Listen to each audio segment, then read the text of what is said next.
Gary, going into Easter, how much do you have to look at both games in tandem?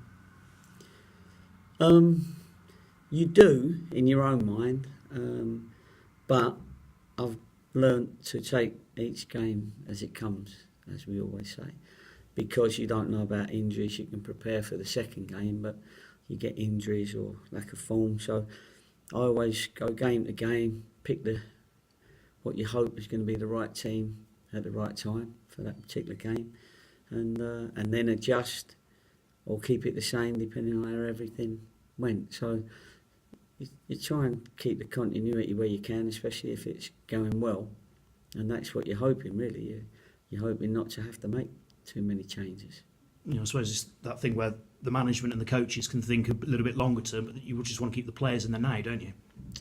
Yeah, we do, and you've got to keep that competition for places where you can, So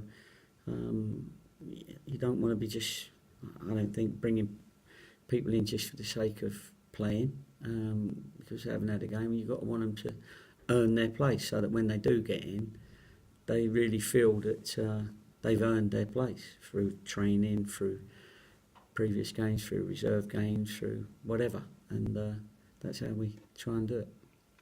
I know there's a long way to go, but 2 wins for you over Easter, 2 defeats for Grimsby. That would be Cheltenham mathematically safe in League Two, guaranteed. How much of that is a carrot? Obviously, you're looking a little bit higher as well, I imagine.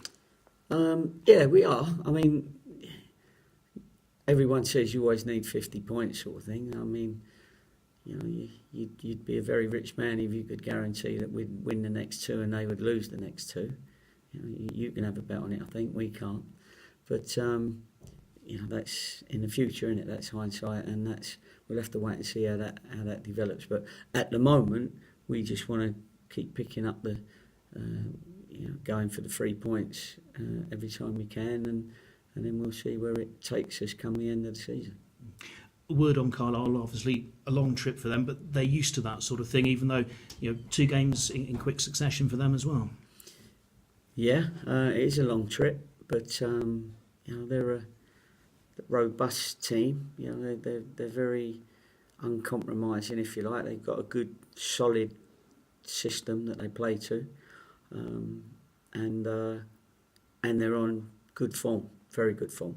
We keep coming up against teams in not bad form, but so we're going to have to be ready for it. I mean, they get numbers behind the ball when they need to. They get numbers forward when they need to. So I can see them making a late shout for the playoffs.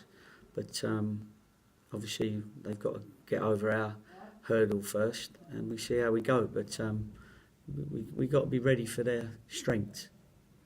Interesting you talk about playing teams who are in good form. Do you almost take more pride when you beat a team who's been in good form than if it was a team who are on a bit of a dodgy run and you just sort of take advantage? Yeah, sometimes. I mean, you take pride in 3 points, picking up a win, no matter who it is, because at any one time you could be the start of their good run of form. That's at this level where it's pretty close from top to bottom. You get the odd few teams at the bottom that struggle, and then you get the odd 3 or 4 teams at the top that run away with it a little bit, and that's what happens. So, but the league is everyone could beat everyone else on their day, of course, and it's a football match. It's 11v11, and players have good form, lack of form. There's all sorts of scenarios that happen, and you just have to deal with it as and when. Moise has passed the 20 league goals for the season mark. Not many Cheltenham players have done that in the Football League. Do you sort of reset his sights now? Is he one who resets his own sights? No, he's just enjoying his football at the moment, and I'm pleased he's doing that, because he's not shown any signs of thinking that he's going to be moving or worrying about who's in the stands watching him. I can see his game is still a very natural game.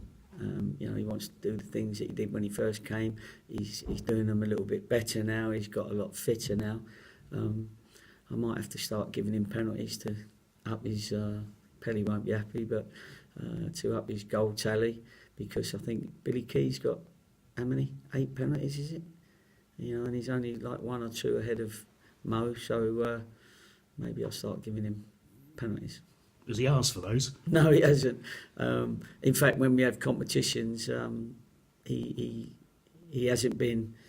I think he gets in the top 3, but he hasn't been the winner of the competition. So, but I think after 20 goals, he might have that confidence. But we'll wait and see. I've got to have a chat with Pelly first, and a few of the lads want Mo to take it, but then that's just because they're trying to get Pelly off them. And you talk about competition as well for places. Obviously, your injury situation long term has eased in recent weeks. How are you looking this week? Yeah, we're looking okay. There'll be people not on the bench that will be disappointed because of the numbers. Obviously all my loan players are all fit, so 2 of them have got to be disappointed again.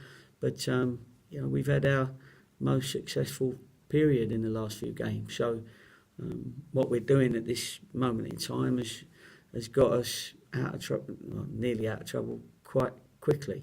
And we're showing very, very good form, and that makes it easy to talk to people because generally the ones that are hitting the form stay in the team.